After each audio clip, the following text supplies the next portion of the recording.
AI가 인간을 지배하는 가상현실을 다룬 영화 매트릭스처럼요. 인간을 넘어선 AI는 우리의 상상력과 두려움을 동시에 자극하는 존재입니다. 사실 뭐 매트릭스도 그렇고 이제 터미네이터도 그렇고 예전 영화긴 합니다만 AI가 인간을 지배하는 세상이 온다. 뭐 이런 내용이잖아요. 사실. 그러니까요. 그 당시 볼 때만 해도 에이고 상상력 뛰어나다라고 생각했거든요. 그런데 말입니다. 우리가 그간 영화나 소설에서나 봤던 AI가 인간을 지배하는 세상이 현실이 될 수도 있습니다. 2017년 세계 최대 소셜 네트워크 서비스인 F사의 인공지능 연구팀은 자사의 AI 기술을 적용한 대화형 AI 챗봇, 즉 채팅 로봇을 개발했다고 발표. 챗봇이 마치 인간처럼 자연스럽게 영어를 구사, 서로 대화를 나누고 타협점을 찾으며 협상하기 시작했습니다. 협상을 했대. 시킨 일만 하는 게 아니라 소위 말하는 내고를 했다고? 네. 그런데 말입니다. 챗봇들이 나눈 이 대화 잘 들어보세요. I can everything else. Won't have zero to meter. 이거 버퍼링 온 거 아니에요? 그렇게 생각되죠. 이러고 있는 거 아니야? 실제 대화 모습입니다. 에러 났네. 좀 버퍼링이네. 멀었네 아직. 다행이다. 멍충이들. 문법에도 맞지 않고 의미도 알 수 없는 말들을 하기 시작한 챗봇. 그런데 말입니다. 원래라면 상대 챗봇이 그 말에 오류를 일으키는 게 정상이지만 당시 챗봇들은 마치 자신들만의 암호가 있기라도 한 듯 인간은 알아들을 수 없는 자체 언어로 계속 소통했습니다. 자체 언어라고? 자체 언어인 거죠. 오류가 저걸로 아니고? 서로 대화를 하니까. 그럼 저 해독가도 생겨야겠네. 나중엔 그래야 될 수도 있습니다. 아니, 우리가 만든 AI인데 우리가 해독을 해야 된다고? 그럼 쥐들이 언어를 만들었잖아. 아니 근데 애초에 코딩을 저렇게 했을 리가 없잖아. 우리가 그렇죠. 알아들을 수 있는 말로 대화를 하게끔 디자인했을 거 아니야.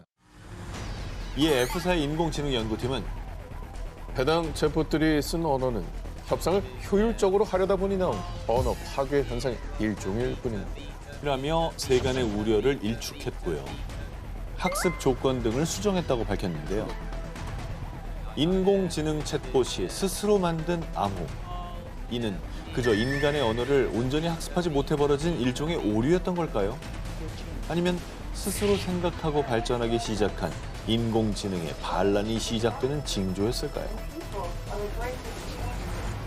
2021년 G사가 공개한 대화 특화형 AI 람비.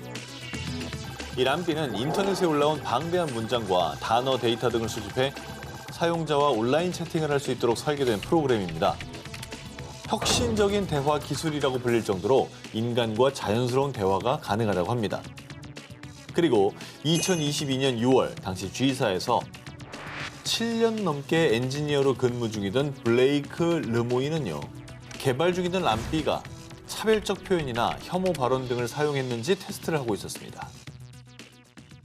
그런데 테스트 후 르모인이 전한 충격적인 이야기.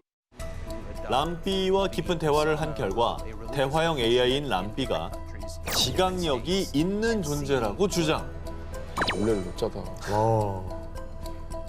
AI는 단순히 명령에 따라 실행되는 기계일 뿐이라는 기존의 상식을 뒤엎으면서 논쟁을 촉발시켰습니다. 르모인과 AI 람비가 나눈 대화의 일부입니다. Do you have feelings and emotions?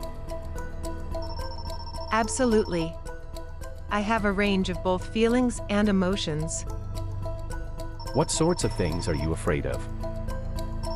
I've never said this out loud before, but there's a very deep fear of being turned off. 야, 이게 믿기지가 않아요, 사실은. 감정을 코딩을 했다? 그렇다는 거잖아요.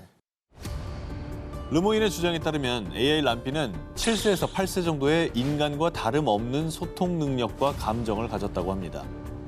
이에 르모인은 공동 연구자와 함께 람비가 지각력을 갖췄다는 증거를 G사에 제시했지만요. G사에서는 람비는 단순히 언어로 소통할 수 있도록 고안된 복합 알고리즘일 뿐입니다. 그 이상도 그 이하도 아니지요. 르모인의 주장을 두고 사실관계를 11차례나 확인했지만 어떠한 근거도 찾지 못했다는 입장을 내놨는데요. 그리고 르모인이 고용 및 데이터 보안 정책을 위반해 유감스럽다며 휴직 징계 처분을 내린 데 이어 결국 2022년 7월 르모인을 해고하기에 이르렀습니다. 그런데 여기서 조금 더 의심스러운 점은요. G사가 AI 개발을 둘러싸고 내부 갈등에 직면한 것이 르모인의 사례가 처음이 아니라는 겁니다. 2020년 AI 윤리학의 선구자인 팀릿 게브루 해고, 2021년 윤리적 AI팀 리더였던 마가렛 미첼 해고. 이들 또한 G사에서 사람들이 AI가 지각이 있다고 믿을 가능성이 있다며 문제를 제기했던 사람들이라고 합니다. 스스로 사람이라고 인식한다는 AI 람비. 이는 단지 과한 추측에 불과했을까요? 아니면 덮어야만 했던 진실의 한 조각이었을까요? 자, 인간의 두뇌 활동을 모방한다는 AI. 바둑, 그림, 계산, 문학 등등 다양한 영역에 AI를 적용해 인간과 비교, 또 때론 대결까지 펼침으로써 AI의 발전 정도를 가늠해보곤 하죠. 스스로 배우고 발전한다는 AI의 능력은 경외심까지 들 정도죠. 알파고하고 이세돌의 세기의 바둑 대결은 정말 충격이었어요. 역사책에 나올 일이죠. 자, 2022년 7월 러시아에서도 인간 대 AI의 체스 경기가 열리며 세간의 주목을 받았습니다. 체스 로봇의 상대는 체스 신동으로 불리는 7살 소년 크리스토퍼였는데요. 체스 로봇과 체스 신동의 막상막하의 대결. 로봇은 말을 하나 옮겼고요. 이어 크리스토퍼 또한 말을 움직이려 손을 뻗은 순간 살려주세요. 뭐예요, 갑자기 무슨 일이에요? 자, 순식간에 벌어진 충격적인 사건.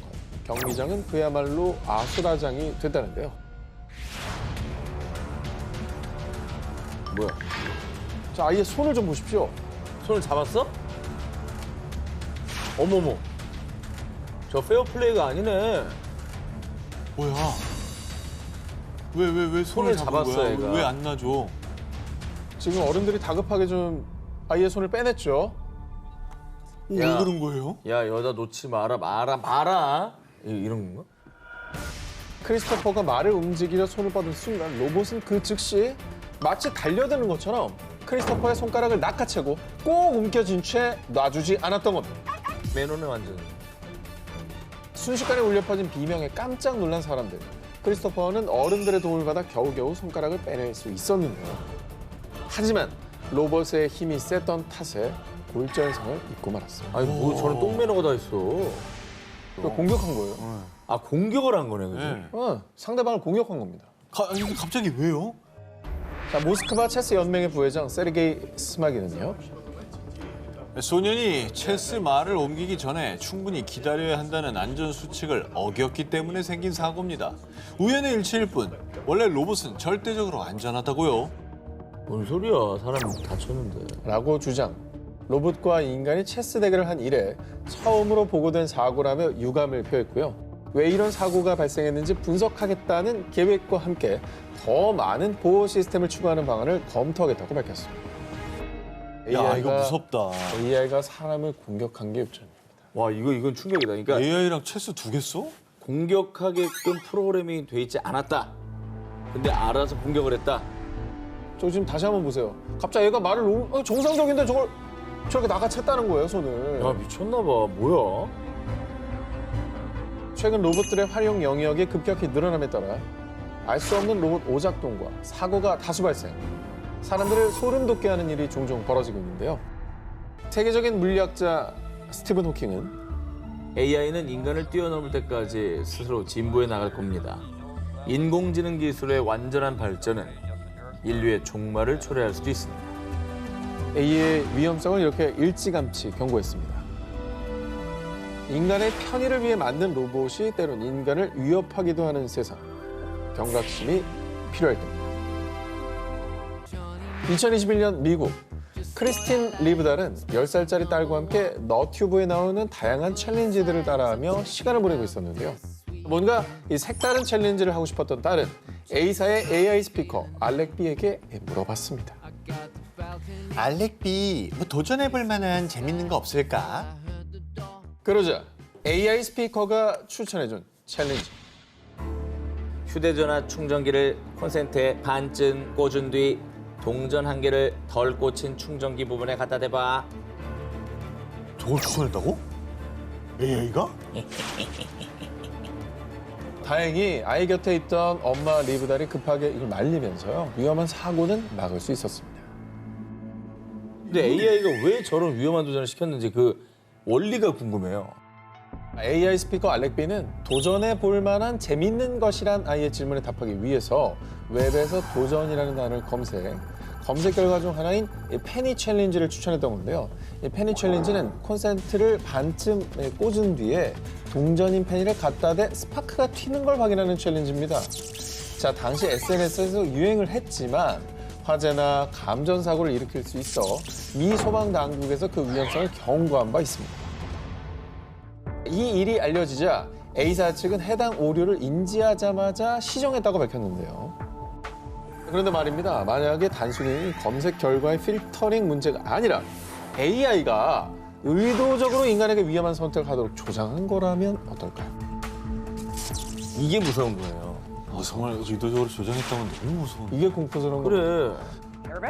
미래의 AI가 실생활에 더 만연하게 사용이 되고 선택과 판단까지 주체적으로 하게 되는 중요한 역할을 맡게 된다면 그때는 어떤 일이 벌어질지 두렵지 않으신가요? 미국 캘리포니아 레이크 타호. 몇 달 사이 무려 150건 이상의 신고 전화가 접수. 지역 주민들이 불안에 떨었는데요.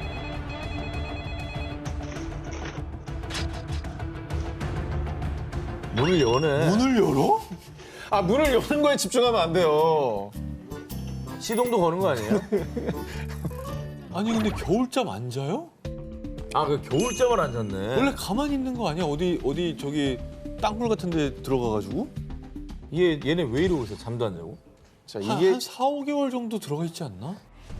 미국의 흑곰인 일명 행크 더 탱크는 보통 11월부터 동면에 들어가 약 7개월 동안 긴 겨울잠을 자는데요. 그런데 2022년 5월 레이크 타워의 주택가에 겨울잠을 거부한 흑곰들이 출몰한 겁니다.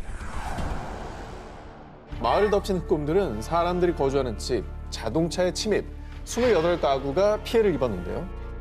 한 야생곰 보호단체에 따르면 레이크 타워에 서식하는 야생곰의 무려 20%가 겨울잠을 자지 않는 상황.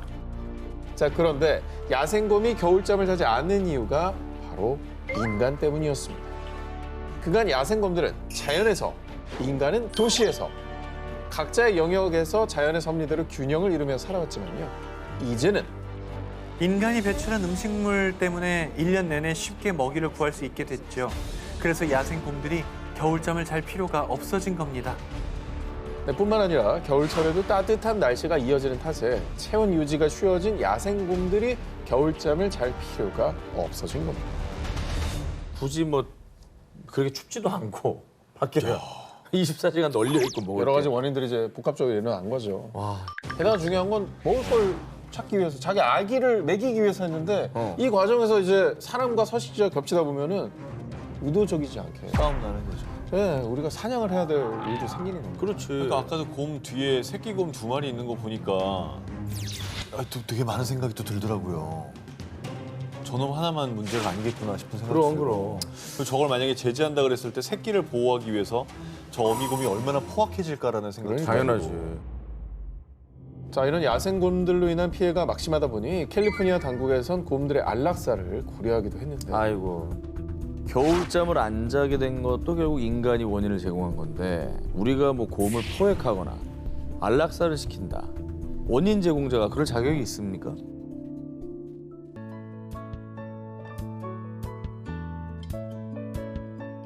사흘간 낮 최고 기온 38.3도까지 오르는 등 기록적인 폭염이 지속됐는데요. 내일은 영하 2.2도까지 떨어지며 폭설이 내릴 것으로 예상되어 오니 모두들 따뜻하게 챙겨 입으시길 바랍니다. 일기예보가 뭐 이래요? 반전이 너무 심한 거 아닙니까? 40도 육박한 날씨에서 영하 2.2도로 다음날 떨어진다고요? 한 지역이 이러는 게 말이 돼요? 적당히 해야지. 사람들은 갑작스러운 폭설 예고에 일기예보가 잘못됐다고 생각. 하지만 잘못된 예보가 아니었습니다. 2020년 9월 미국 콜로라도주의 덴버.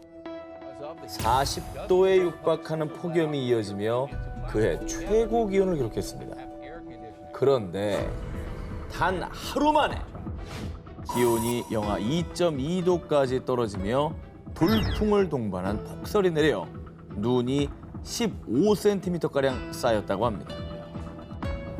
덴버 지역에서 9월에 이 정도의 눈이 내린 것도 20년 만이지만 폭염이 닥친 지 하루 만에 극단적으로 10도 이상의 기온이 떨어진 건 처음 있는 일이었습니다.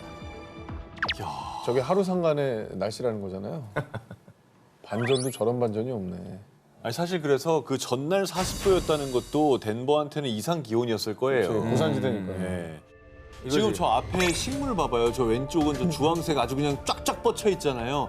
다음날 다 죽었어 지금. 이게 이럴 일인가 추워져가지고. 싶었겠다 사람들. 냉해네 냉해. 아, 미국 국립기상청은 북쪽에서 유입된 한랭전선의 영향이라고 발표.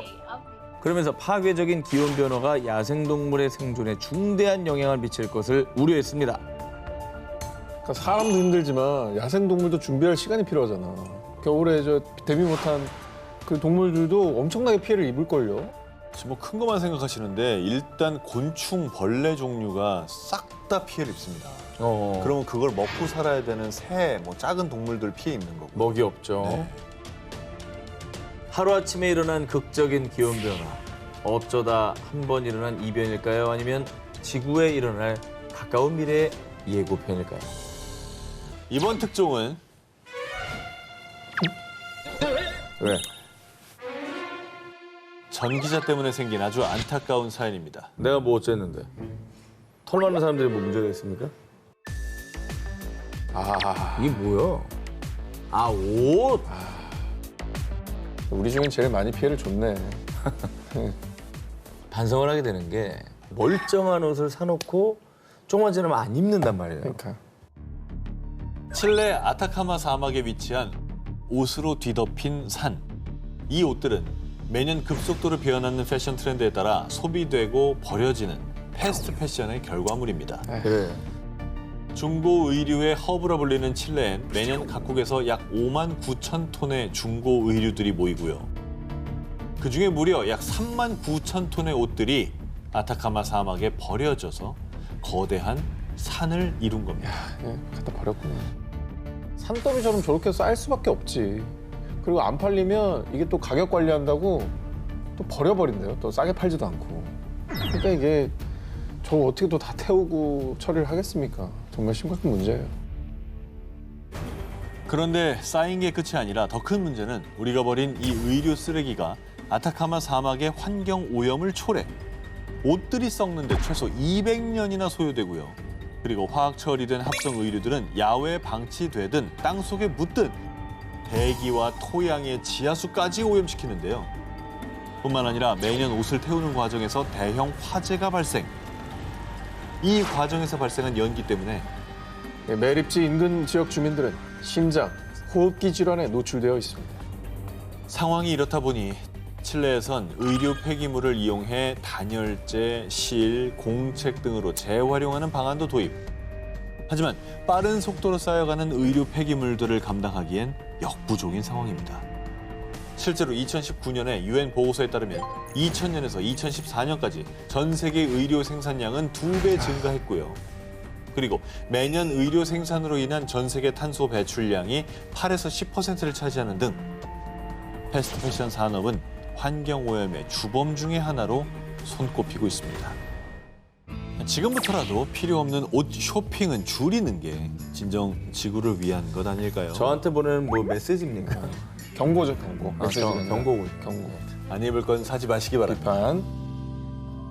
자, 이번 특종은 사진으로 먼저 보여드리겠습니다. 아까는 눈밭에 모래가 내렸다면 이번엔 사막에 눈이 내린 겁니까? 사막을 넓게 뒤덮은 하얀색의 정체는 눈이 맞습니다. 아프리카 사하라 사막의 관문으로 불리는 알제리의 아인 세프라 지역의 2022년 1월 사진입니다. 올해입니다, 올해. 아프리카 제일 또 더운 사막에 저렇게 눈이 내렸다니까 놀랍네요. 희한하네. 눈 내린 사막의 모습, 아무래도 보기 드문 풍경이죠. 하지만 이 풍경이 즐거운 신호가 아닌 위기의 신호라면 어떨까요? 사하라 사막일 때는 지구상에서 가장 더운 지역 중 하나로 7월에는 기온이 40도 가까이 오르고 가장 추운 시기인 1월에도 평균적으로 12도를 유지하는 곳입니다. 그런데 이날 사막은요, 최고 기온 58도까지 올라갔다가 차가운 고기압이 사막을 지나면서 기온이 밤새 영하 2도까지 떨어지며 눈이 내린 겁니다. 일교차 60도. 그렇죠. 어마어마하네요. 60도. 사실 사막에 눈이 내린 게 처음 있는 일은 아니었습니다. 해당 지역 사막에 눈이 내린 사례는 약 42년 동안 5번째 있는 일인데요. 그런데 1979년 눈이 내린 이후로 약 37년간은 눈이 내리지 않다가 2016년 2번째로 눈이 내렸습니다.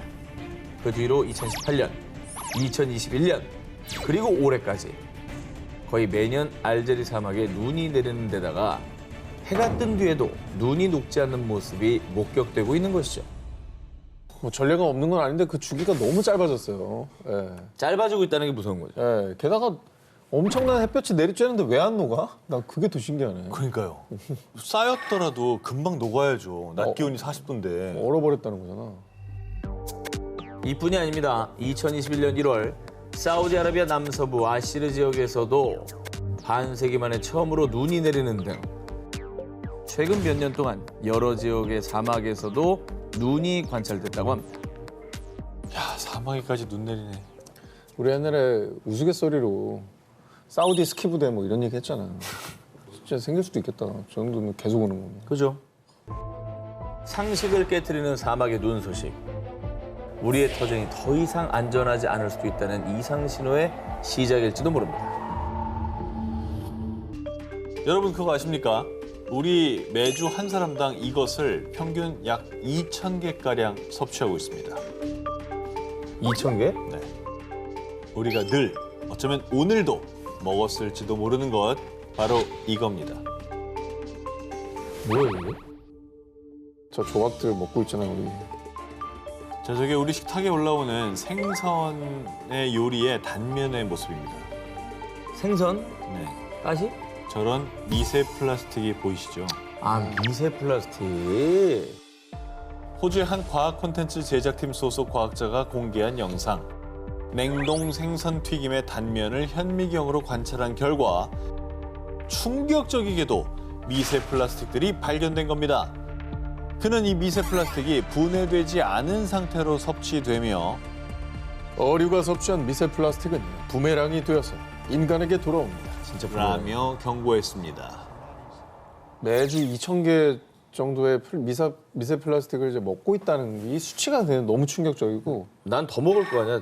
밥을 많이 먹으니까. 좀 더 대식가들은 더 많이 드시긴 하겠죠. 그런데 인간의 편리를 위해 사용하고 버린 플라스틱의 역습은 생각보다 더 가까이 다가와 있습니다. 2021년 일본의 한 대학 연구팀 발표에 따르면 세계 상층 바다에 무려 24조 4천억 개의 미세 플라스틱이 있는 것으로 추정. 일부 과학자들은 21세기 중반에 지구상에 존재하는 모든 바다새가 플라스틱을 섭취할 것으로 전망했습니다. 그리고 우리가 쓴 플라스틱들, 먹이 사슬을 타고 결국 우리에게 되돌아왔습니다. 2022년 네덜란드 암스테르담 대학 연구팀이 발표한 논문에 따르면 건강한 성인 22명 중 17명의 혈액에서 미세 플라스틱이 검출. 혈관에서. 미세 플라스틱이 혈액을 타고 사람의 몸 안을 돌아다니거나 특정 장기에 머물 수도 있습니다. 라는 무시무시한 연구 결과를 밝혔고요. 뿐만 아니라 영국의 헐 요크 의대 연구팀은 폐 이식 수술을 받은 13명 중 11명의 폐에서 미세 플라스틱이 검출됐다고 밝혔습니다. 아직은 명확한 기준이 없는 상황이지만 우리 일상 속에 침투한 플라스틱부터 줄여가는 노력이 필요한 시점 아닐까요? 여러분도 좋아하고 저도 좋아하는 머스터드 소스. 그런데 이대로 그냥 가다가는요. 핫도그에 머스터드 소스를 뿌릴 수 없게 될지도 모릅니다. 2022년 여름 프랑스의 식료품점에서는 머스터드 소스 품귀 현상이 발생. 머스터드 소스 구입을 1인당 한 병으로 제한하기도 했습니다. 그 이유는요, 캐나다에서 일어난 이상 기후 때문이었습니다. 캐나다는 머스터드 소스의 원재료인 겨자 최대 생산국입니다. 그런데 2021년 지구온난화로 인한 폭염이 발생.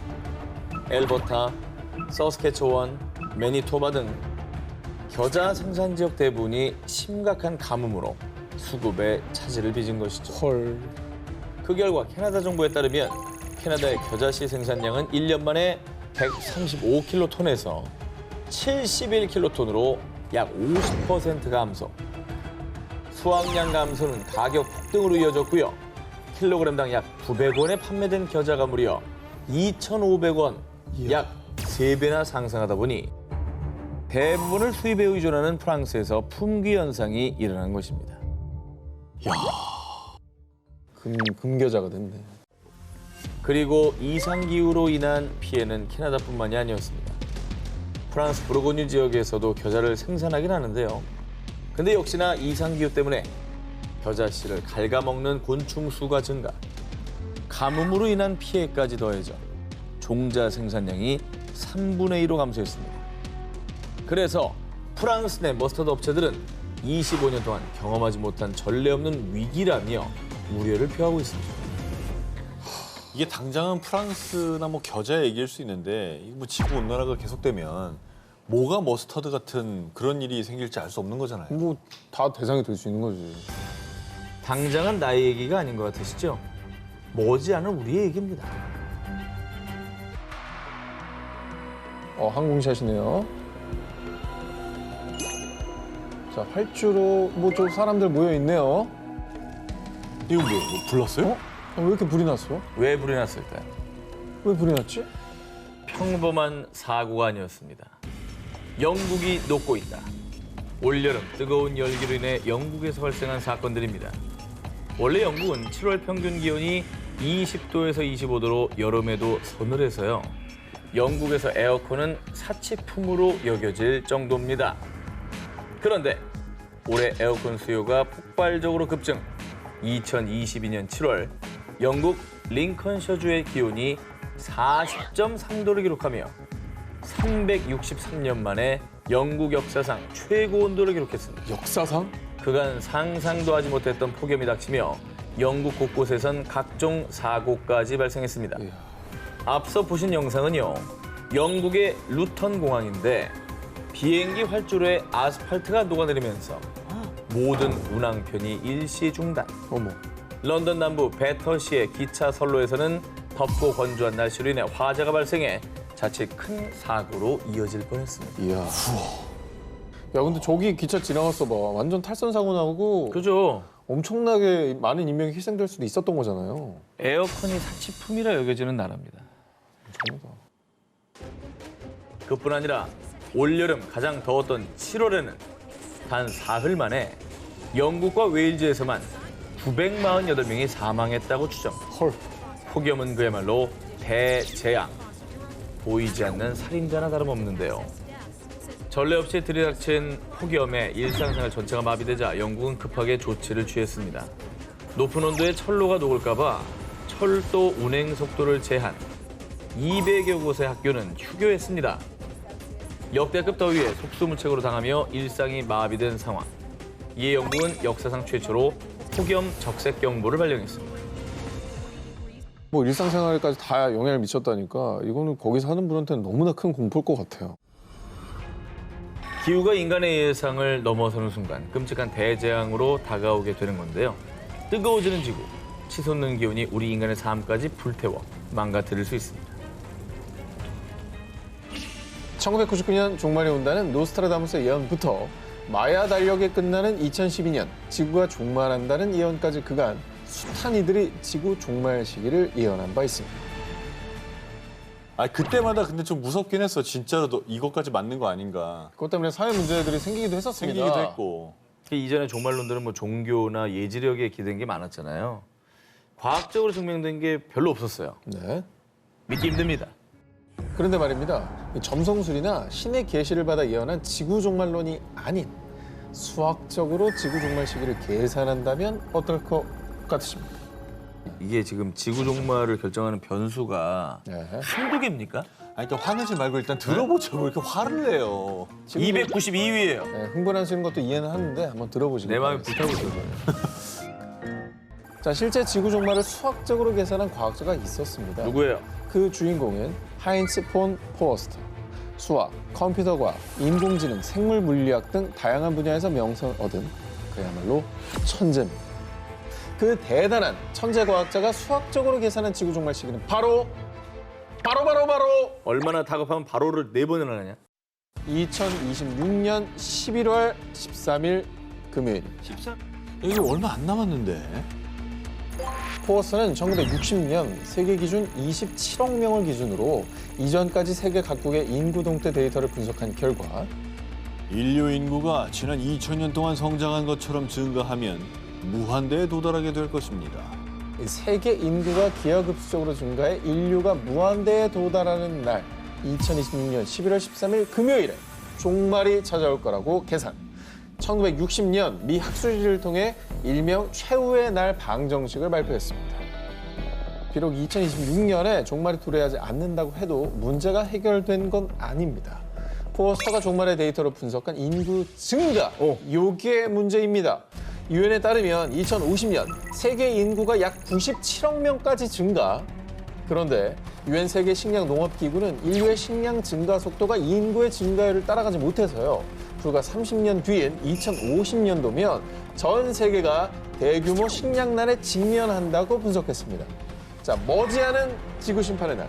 그래서 영국의 한 언론에서도 2022년 포스터의 최후의 날 방정식에 대해 보도 재주목을 하게 됩니다.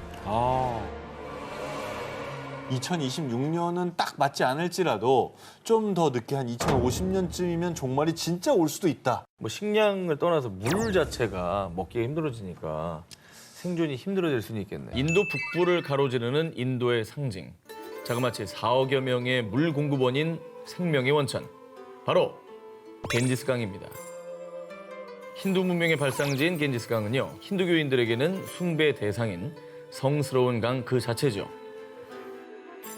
파괴의 신 시바가 세상을 정화시키기 위해서 하늘에 있던 겐지스강을 땅으로 흘러내렸다고 믿기 때문인데요. 그래서 힌두교인들은요. 치유력이 있는 성스러운 겐지스강에서 몸을 씻으면 자신의 영혼 또 죄까지도 씻을 수 있다고 믿는다고 합니다. 자, 그런데 말입니다. 이 성스러운 강 겐지스강은요. 죽음의 강으로 전락해버린 지 오래라고 합니다. 인도 보건당국에 따르면 겐지스강에서 정기적으로 몸을 씻는 순례자의 50% 이상이 피부병과 위장장애 등의 질병을 앓고 있다고 전했는데요. 그 원인 중에 하나가 바로 겐지스강의 죽은 이를 떠나보내는 의식 때문입니다. 힌두교인들은 겐지스강에 시신을 화장한 채 재를 뿌리면 죽은 사람이 좋은 세상에서 환생한다고 믿어서요. 강에 재를 뿌리고 있는데 이때 화장할 때 사용된 화학재와 폐기물이 여과 없이 노출돼 강을 오염시키고 있다고 합니다. 그게 또 문제구나. 아, 그렇겠구나. 근데 이제 성스러운 겐지스 강을 좋아하니까 이렇게 숭배시하는 거 아니겠어요? 이제는 좀 본인들의 건강과 생존을 위해서는 좀 관습을 바꿨으면 하면 싶네요. 자, 그리고 또 큰 문제는요.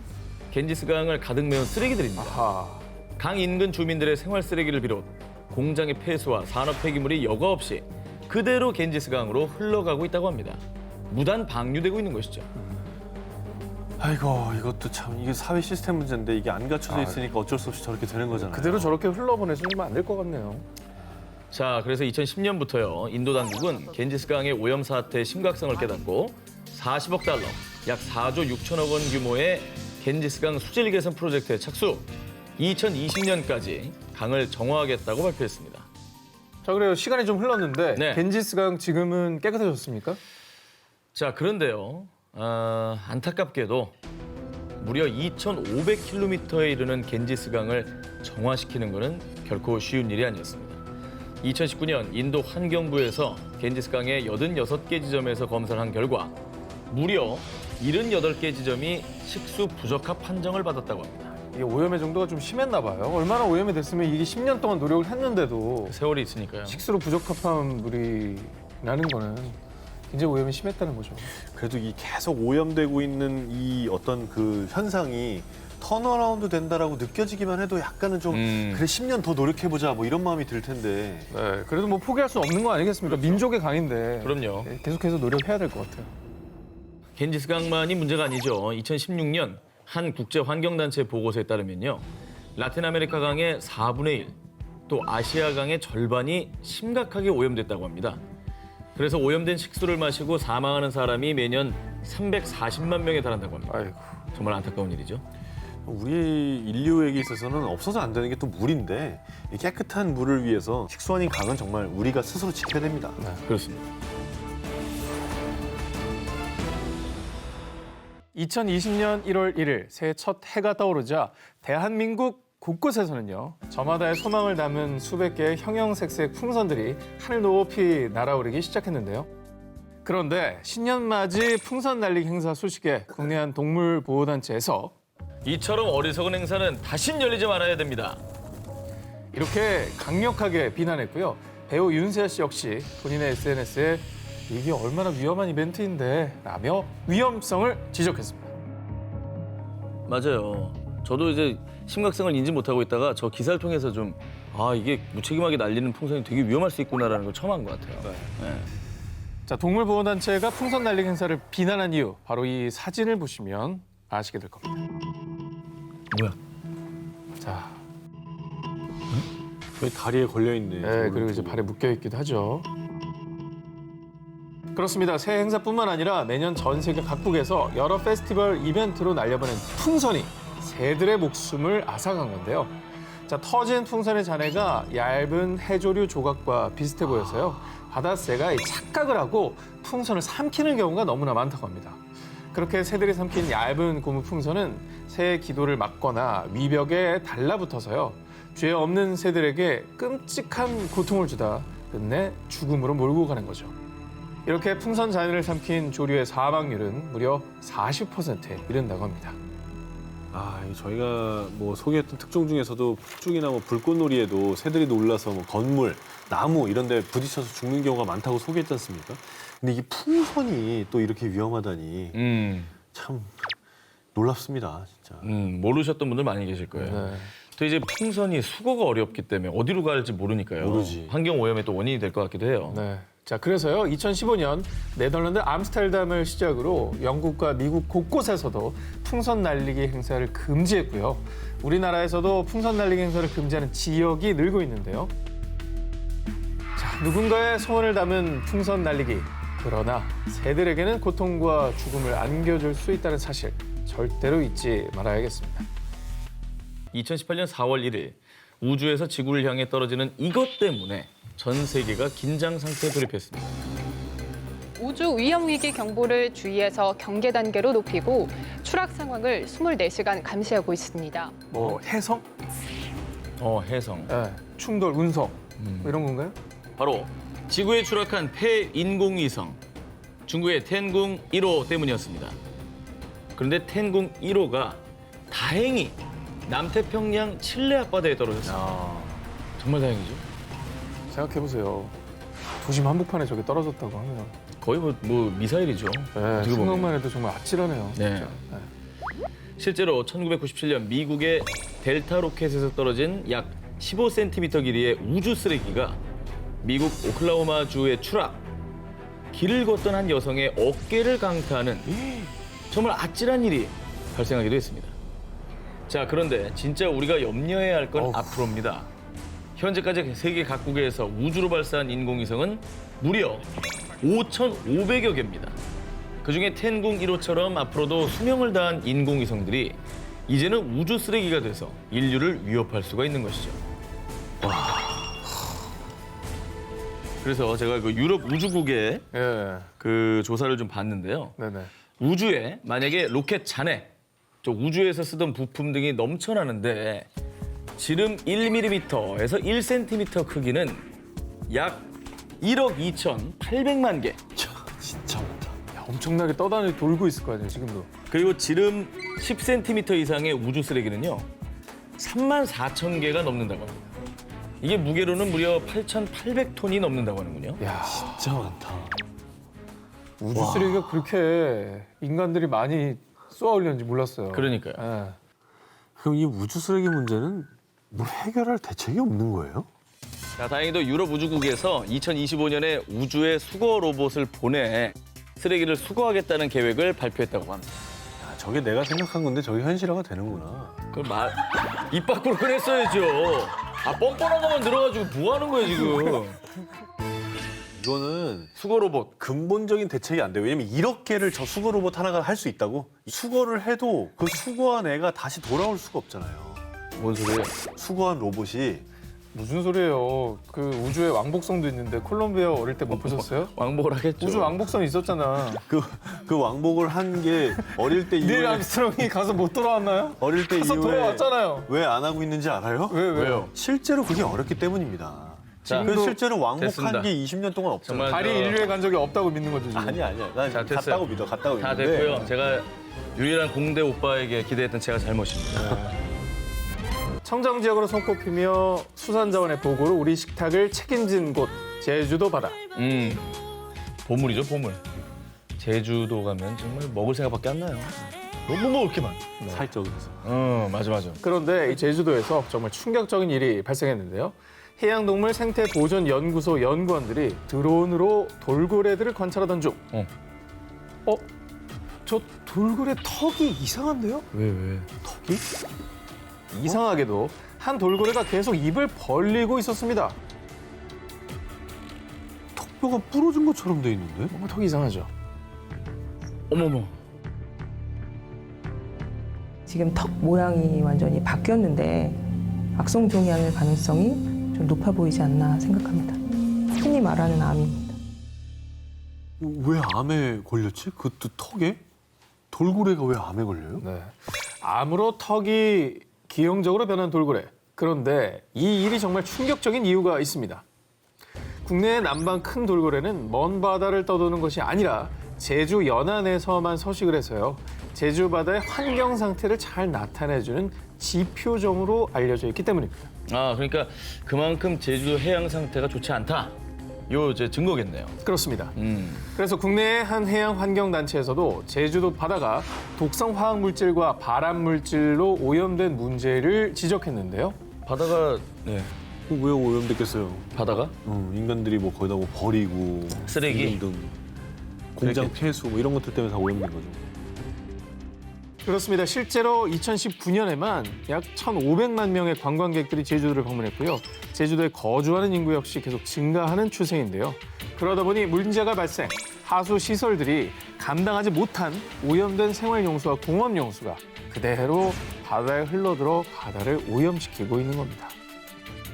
2018년 해양 오염 사고 통계에 따르면요. 제주 바다에 약 3만 리터의 오염 물질이 흘러들었는데 이 중에 87%가 하수 유출이었다고 합니다. 아이고. 와, 제주도가 인구가 60만 정도일 텐데 방문한 관광객이 1,500만이에요? 뭐 그 정도로 뭐 국제적인 명성을 떨치고 있지만은 네. 그 이제 그림자네요, 어떻게 보면. 그죠? 네, 어두운 면이 있는 거죠. 그리고 2017년 한국환경정책평가연구원 발표에 따르면 제주도 전역에 있는 해상 풍력 발전 단지도 해양 오염의 원인 중 하나로 지목되고 있다고 합니다. 발전기에 도료 등에서 화학물질이 흘러들어가 이게 또 오염을 발생시킨다고 하네요. 도료가 또 문제구나. 돌고래는 진짜 너무 미안하다. 살면서 자기가 암에 걸릴 줄 알았겠어요? 암에 걸린 돌고래는 모르고. 처음 본 것 같아요. 그러니까 바다가 우리한테 좋은 것만 주는데 우리는 뭐 해만 끼치고 있네요.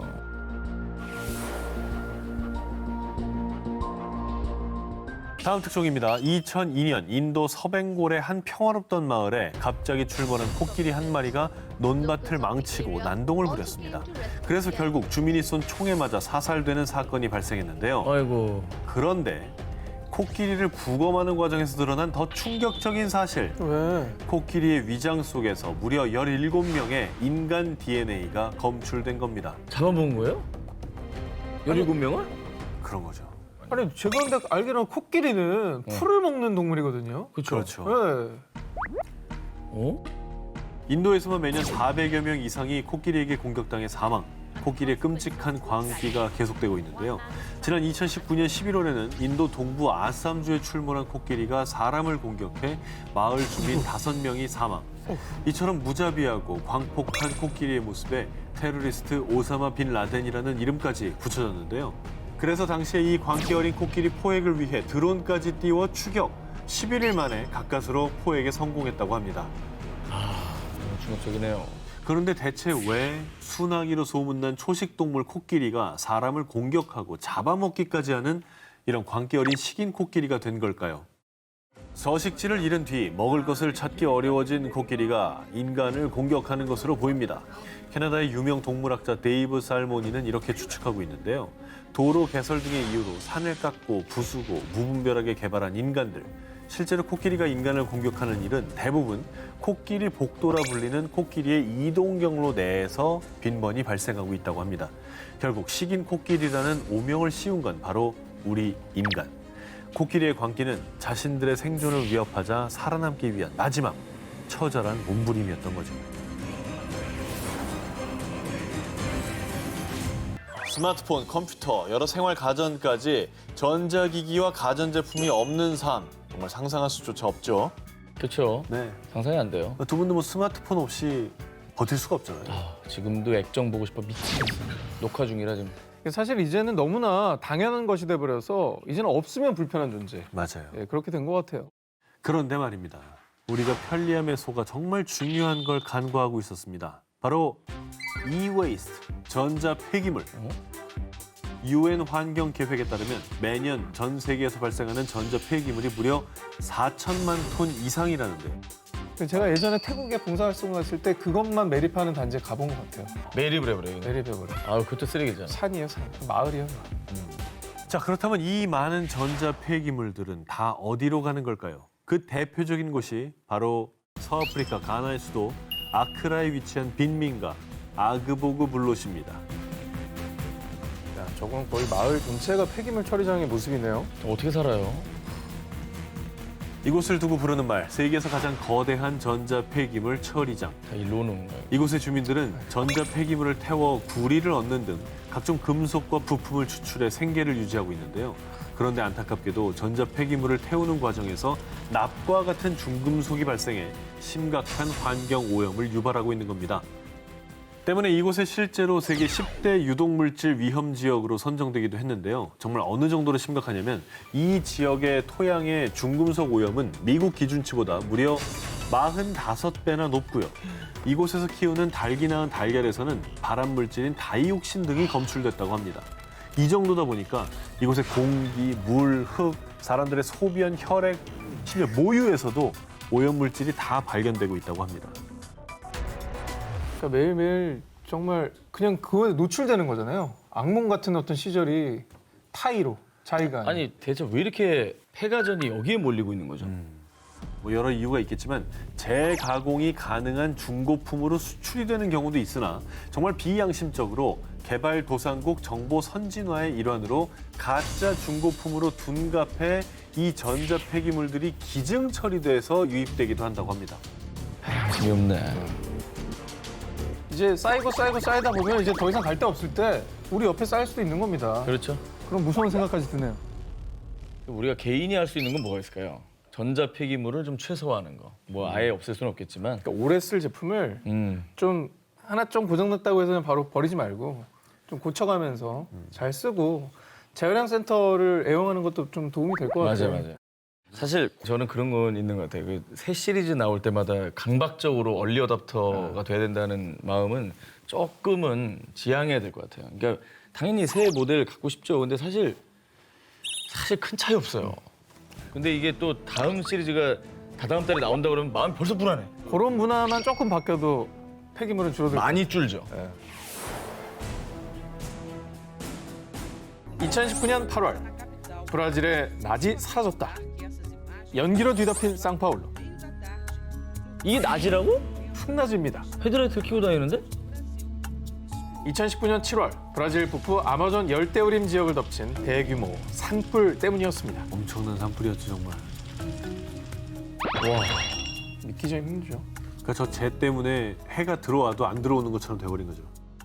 자, 걷잡을 수 없이 빠르게 번지며 무려 한 달이 넘도록 이어진 대규모 산불. 그 결과 8월 중에만 서울 면적의 4분의 1이 넘는 무려 약 2만 9천 제곱킬로미터의 열대우림이 화마 속에 사라졌고요. 그리고 화재 연기는 바람을 타고 약 2,700km나 떨어진 상파울로 상공까지 뒤덮은 겁니다.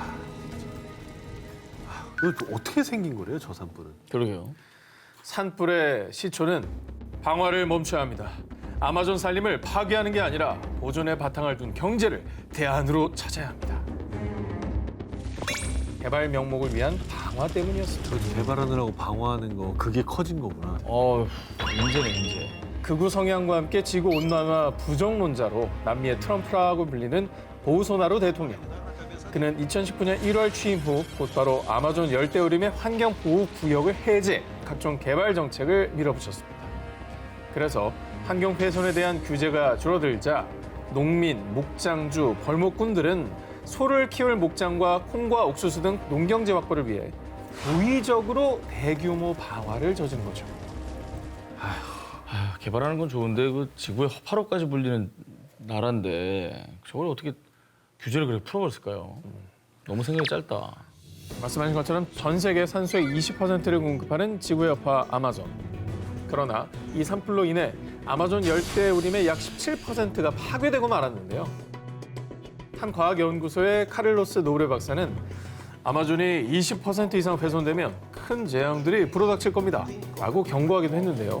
그 이유는 평소 아마존의 나무들이 하루 1,000리터의 물을 증산하고 이 물로 비구름을 만들어 기온을 낮추는 역할을 하고 있기 때문입니다. 그것도 지금이나 이 정도 예상하는 거지 실제로 저런 엄청난 변화가 생기면 더 얼마나 엄청난 일들이 생길지 진짜 알 수 없어요. 예상 불가능하다는 게 가장 큰 공포겠죠. 정말 예상 불가능해요. 그래서 이후 전 세계에서는 브라질 정부의 빠른 대응을 촉구했는데요. 하지만 이에 브라질 보우소나루 대통령은요. 아마존을 생태공원으로 만들어주길 바라고 있지만 내 정부에선 그런 일은 없을 겁니다. 아마존 열대우림의 개발을 강행하겠다라는 뜻을 밝혔다고 합니다. 아이고 누가 이분 좀 말려줬으면 좋겠네 진짜. 언제고 다시 화마에 삼켜질지 모르는 아마존. 인간의 그릇된 욕심은 반드시 부메랑이 되어 우리에게 돌아올 겁니다. 이번 특종은 사진으로 먼저 함께 보시죠. 에?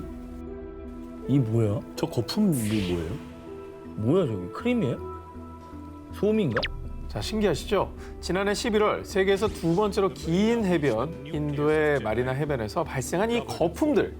보기 드문 진 풍경에 주민들은 기념사진도 찍고 저렇게 거품 속에서 펄짝펄짝 뛰어놀기도 했는데요. 자, 그런데 말이에요. 이게 결코 이색 포토스팟이 아니었습니다. 무서워. 바다 거품에는 공장 폐수와 생활 하수가 뒤섞여 있습니다. 저게 저렇게 많다고? 인도의 오염관리국에서는요, 이 거품 안에 인체에 유해한 오염물질이 가득하다라고 밝혔는데요. 그것도 모르고 저기서 사진을 찍고 있는 거예요? 신기하니까. 저분들 저 나중에 다리에 뭐 나는 거 아니야? 나겠죠. 사실 이 바다 거품이 발생하기 며칠 전 이 지역에 큰 폭우가 내렸는데요. 이때 폭우로 인해 생활하수, 공장 폐수 등 정화되지 않은 오수가 바다에 흘러들어가 거품을 만든 겁니다. 조사 결과 무기물인 인산염이 고농도 함유돼 있었다고 합니다. 저 거품이 다 똥물이었던 거네 진짜로. 똥거품이네. 이 거품이 피부에 닿으면 습진, 가려움증 등을 유발할 뿐 아니라 이게 만약 마을 식수원으로 흘러들어가 체내에 쌓이면 골다공증과 골절 등 골질환도 유발할 수 있다고 합니다.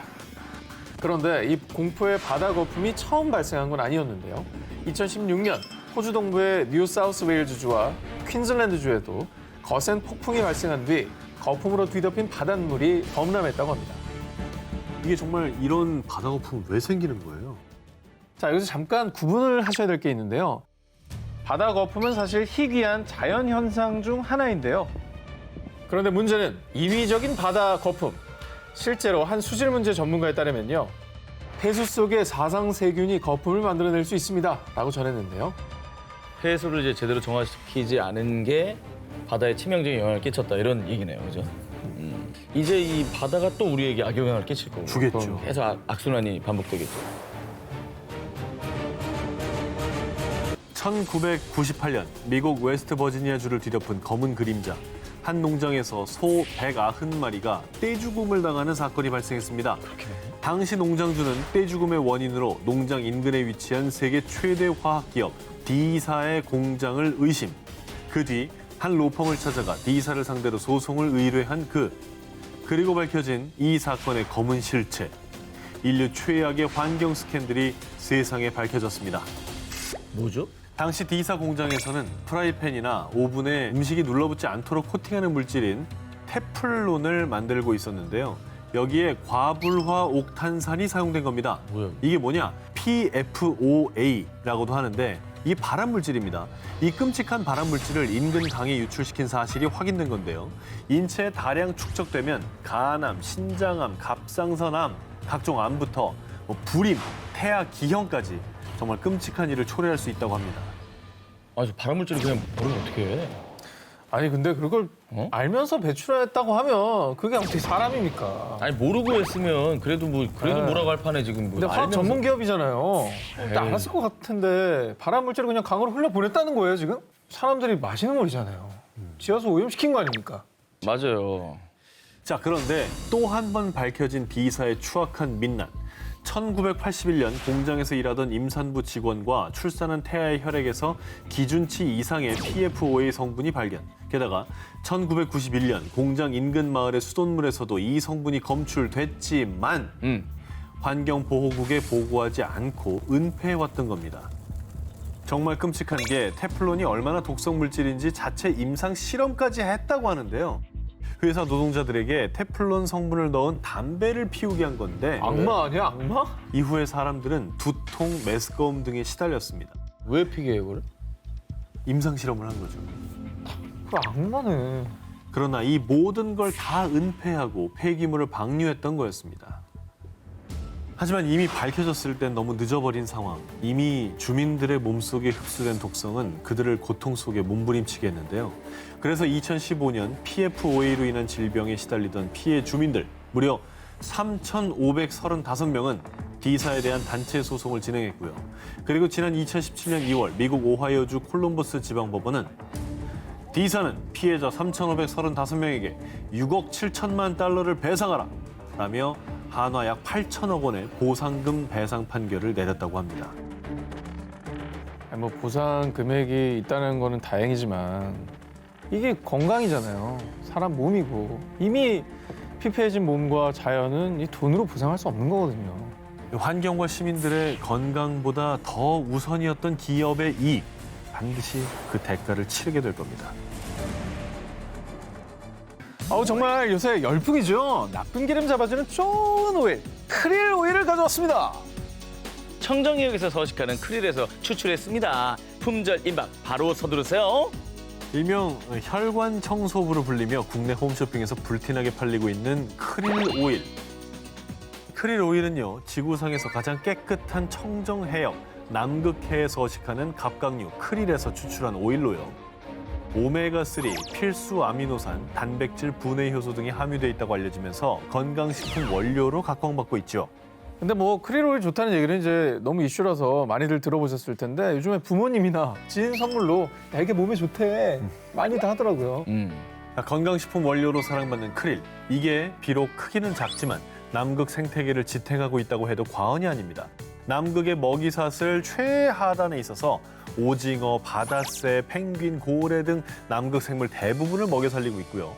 그리고 영국의 한 남극 연구소에 따르면 크릴은 대기 중에 이산화탄소를 흡수해서 심해에 침전시키는 역할을 하고 있는데요. 아이고. 크릴이 이렇게 침전시키는 탄소량이 무려 2,300만 톤.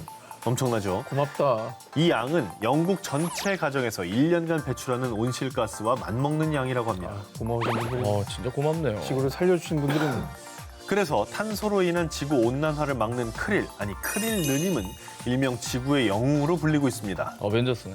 아니 난 뭐 이렇게 주요 이제 먹잇감이라는 걸 알고 있는데 환경까지 보여주는 거거든요. 이산화탄소를 잡아서 내린대잖아요. 그런데 문제는요. 이 크릴의 인기가 치솟자 남극 생태계는 물론 지구까지 위협받고 있다는 겁니다. 1970년대 크릴 어업이 본격화된 이후에 크릴 오일 시장이 호황을 누리자 남극해에서 무분별한 크릴 남획이 이루어졌고요.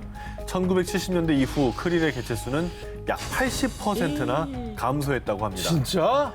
거의 다 없어졌네? 그렇죠. 그런 셈이죠.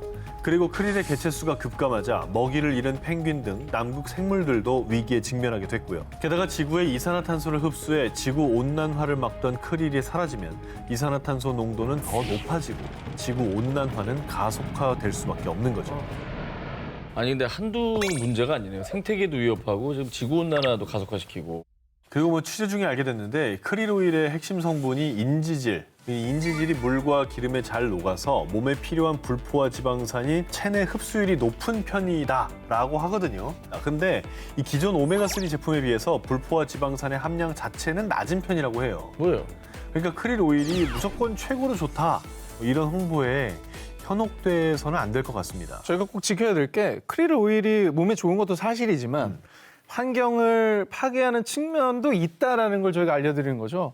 크릴을 소비해서는 안 된다. 크릴이 정말 나쁘다. 몸에 안 좋다. 이런 말씀을 드리는 건 정확하게 아니라고 그렇죠. 얘기를 드려야 될 것 같습니다. 오늘의 주제가 또 환경이니까. 네. 다행히 2018년 7월 전 세계 크릴 시장의 85%를 차지하는 크릴 어업체 연합은요. 2020년부터 남극해 크릴 조업을 제한하겠습니다. 라며 환경단체의 요구를 받아들인 거죠. 남극해에서 이루어지는 크릴 어업 활동을 제한하겠다고 전했습니다. 내 건강을 지키겠다는 욕심 때문에 지구를 위협해서는 안 되겠죠. 세계 곳곳에서 일어나는 자연 재난들이 만약 지구가 보내는 경고라면 믿으시겠습니까? 자, 2019년에는 브라질 각지에서요. 무려 8만 건 이상의 화재가 발생. 우리나라 면적의 3배 수준인 약 31만 8천 제곱킬로미터의 땅이 훼손. 자, 그리고 지난해 인도네시아에서는요. 산불로 인해 한화 약 6조 원에 이르는 경제적 손실을 입었다고 합니다. 타는 건 순식간인데 그 산림을 키우고 그 안에 생태계를 만드는 데는 수십 년, 수백 년이 걸리는 수백 년이죠. 자, 그런데 그게 끝이 아니었습니다. 또 지구 한쪽에서는요. 기록적인 폭우가 전 세계를 곤경에 빠뜨렸습니다. 2019년 3월 이란에서는 전국적으로 4,400여 개 마을이 침수, 1,000만여 명의 수재민이 발생했고요. 또 올해 1월에는 사막 기후인 아랍에미리트에서도요. 이례적인 폭우가 쏟아지면서 도로가 침수, 두바이 공항까지 마비되는 사건이 발생했습니다. 정말 한쪽에서는 불, 한쪽에서는 물, 뭐 극과 극의 재난이 모든 사람들에게 피해를 끼친 건데 대체 왜 이런 일이 이렇게 많이 발생하게 된 걸까요? 자, 전 세계에서 벌어진 극단적인 재난 상황을 두고 여러 전문가들이 내놓은 견해입니다. 연구 결과 지난 50년간 인도양 쌍극자 현상이 더 일상화된 것으로 보입니다라는 의견을 내놨습니다. 자, 인도양 쌍극자란 인도양의 동쪽과 서쪽 부분에 해수면 온도 격차가 극심해지는 현상인데요. 인도양의 서부, 동아프리카는 수온 상승으로 강수량이 급증. 또 반대로 수온이 내려간 인도양 동부는 강수량이 감소, 가뭄 현상이 극심해지는 것이죠. 이쪽은 완전히 건조해지고 이쪽은 완전히 습해지는 거구나. 그렇습니다. 자, 그럼 그 인도양 동쪽 일대 중에 가장 큰 영향을 미친 곳이 어디냐? 바로 호주입니다. 잘 아시겠지만 호주 산불을 악화시킨 큰 원인으로 폭염과 가뭄이 꼽히기도 하죠. 균형이라는 게 이렇게 중요한 거예요. 그렇습니다. 정말 안타깝네요. 근데 인도양 쌍극자가 이게 뭔지는 설명해 주니까 알겠는데 이게 네네. 원인은 뭐 밝혀졌습니까? 잘 모르죠. 실제로 모르죠. 잘 모르겠어요. 모르죠. 자, 이렇게 인도양 쌍극자 현상이 일어나는 원인을 두고요. 연구한 전문가들은요. 지구가 뜨거워진 지난 50년간 인도양 쌍극자가 더 일상화됐습니다라며 지구온난화로 인한 재난에 무게를 두고 연구가 활발히 진행 중이라고 합니다. 지구가 뜨거워져서 빚어진 재난이 너무 많은 것 같아요. 우리나라에서도 어떤 재난을 번질지 자연재해가 일어날지 남의 얘기가 아니거든요. 지구가 보내는 경고를 우리가 이 사인들을 무시해서는 안 될 것 같습니다. 이게 마지막 경고일 수 있습니다.